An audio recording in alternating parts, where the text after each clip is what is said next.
की गई थी। एसटीएफ और एटीएस दोनों ही अतीक और अशरफ को आमने सामने बिठाकर पूछताछ करेगी। ड्रोन से असलहों की तस्करी की जो जानकारी मिली है उसको लेकर ये पूछताछ होगी। पाकिस्तानी असलहों को लेकर ये पूछताछ की जानी है। ये जानकारी इस वक्त मिल पा रही है क्योंकि रिमांड कॉपी में साफ साफ ये मेंशन किया गया है कि कैसे असलहों की तस्करी पाकिस्तान से यानी कि सरहद पार से, बॉर्डर पार से की जाती थी, जिसको लेकर अब एटीएस भी सक्रिय हो चुकी है। एसटीएफ के साथ साथ लोमस हमारे सहयोगी लगातार बने हुए हैं। लोमस, क्या कुछ जानकारी है? अभी तक अलग अलग कमरों में पूछताछ की गई, लेकिन अब हथियारों की तस्करी को लेकर चूंकि सरहद पार का मामला है, पाकिस्तानी कनेक्शन है, इसलिए आमने सामने बिठाकर एसटीएफ एटीएस पूछताछ करेगी। क्या जानकारी? बिल्कुल सृष्टि, मैं आपको बता दूं कि जिस तरीके से कल पूछताछ की गई थी दोनों भाइयों से, अब पहले अलग अलग कमरे में ये पूछताछ की गई थी, लेकिन अब ये बताया जा रहा है कि अब दोनों भाइयों को आमने सामने लेकर के पूछताछ करेगी और इस पूछताछ में यूपी एसटीएफ शामिल होगी और यूपी एटीएस भी शामिल होगी। जिस तरीके से ये खबरें निकल के सामने आ रही थी और रिमांड कॉपी में भी ये बातें लिखी थी कि किस तरीके से दोनों भाई पाकिस्तान के जरिए ये हथियार मंगाया करते थे, तो कहीं ना कहीं उसको लेकर के अब ये पूछताछ होगी। हालांकि पहले कल जो पूछताछ हुई है, जब ये पूछताछ शुरू हुई थी रात के 10:30 बजे से लेकर के देर रात 1 बजे तक, उसमें दोनों भाइयों को अलग अलग लेकर के यूपी पुलिस के अधिकारी पूछताछ कर रहे थे, लेकिन अब पूछताछ का दायरा बढ़ाया गया है। अब पूछताछ में यूपी एसटीएफ शामिल होगी, यूपी एटीएस शामिल होगी, जो कि ये पता करने की कोशिश करेगी कि इनके द्वारा ये हथियार पाकिस्तान से कैसे मंगवाया जाता था, कौन इनकी मदद करता था, क्या इनकी बात रेगुलर पाकिस्तान में किसी बैठे हुए किसी आतंकी से होती थी जिसके द्वारा ये हथियार मंगाया। कई सारे सवाल है, उन सवालों के जवाब इन दोनों भाइयों से जानने की कोशिश यूपी एटीएस और यूपी एसटीएफ की टीम करेगी। और साथ में आपको बता दें कि जिस तरीके से अभी भी जो परिवार के लोग हैं वो फरार चल रहे हैं, उनकी भी जानकारी ली जाएगी। कहा जा रहा है कि जो शाइस्ता परवीन है वो किसी भी वक्त आत्मसमर्पण कर सकती है, लेकिन इसकी जानकारी अतीक के पास है कि शाइस्ता परवीन तो असद और गुलाम का एनकाउंटर हो चुका है। लोमस, आपको रोकना चाहूंगा, एक बड़ा अपडेट हम अपने दर्शकों को दे दें। दरअसल असद और गुलाम के एनकाउंटर के बीच सबसे बड़ी चुनौती एसटीएफ के सामने यही थी कि कैसे असद और गुलाम तक वो पहुंचे और उनको पहुंचने के बाद गिरफ्तार किया जाए। इस पूरे एनकाउंटर की इनसाइड स्टोरी क्या कुछ कहती है, इस रिपोर्ट के जरिए अपने दर्शकों को बताते हैं।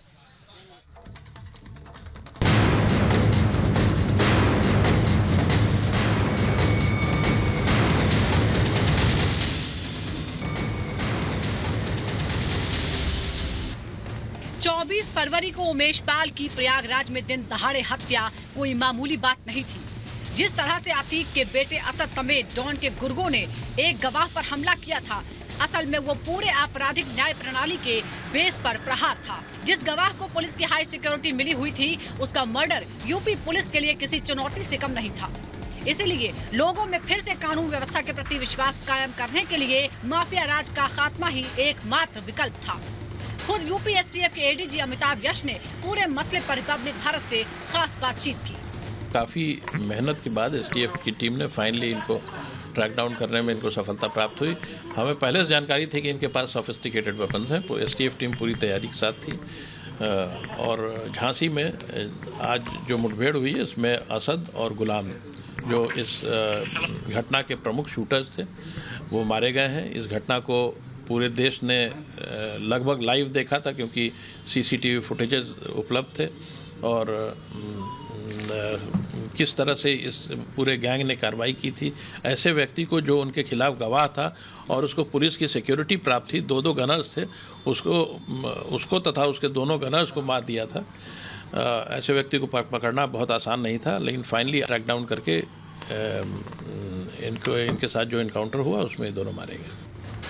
उमेश पाल हत्याकांड के बाद असद लगातार अपनी लोकेशन बदल रहा था, लेकिन हत्या के 48 दिन बाद असद को यूपी एसटीएफ ने टेस्ट करके कैसे मार गिराया, इसका खुलासा एनकाउंटर की एफआईआर कॉपी में हुआ है। दरअसल पुलिस को असद और गुलाम के झांसी में होने की सूचना मिली थी। खबर थी कि दोनों अपराधी झांसी के चिरगांव में छिपे बैठे हैं और चिरगांव से परीक्षा की तरफ जा रहे थे। एसटीएफ ने फौरन घेराबंदी शुरू कर दी। असद और गुलाम का पीछा किया। दोनों अपराधियों को जिंदा पकड़ने की कोशिश की गई। पुलिस की तरफ से चेतावनी भी दी गई, लेकिन जवाब में असद और गुलाम ने पुलिस पर फायर कर दिया। पुलिस की ओर से भी जवाबी कार्रवाई की गई और फायरिंग में दोनों आरोपी ढेर हो गए। यूपी एसटीएफ ने असद को ट्रेस कर मार गिराया, लेकिन ये एक बड़ा सवाल है कि जिस असद के पास विदेश भागने का भी विकल्प था, वो झांसी में क्या कर रहा था? कहीं असद और गुलाम किसी बड़ी साजिश को अंजाम देने की फिराक में तो नहीं थे?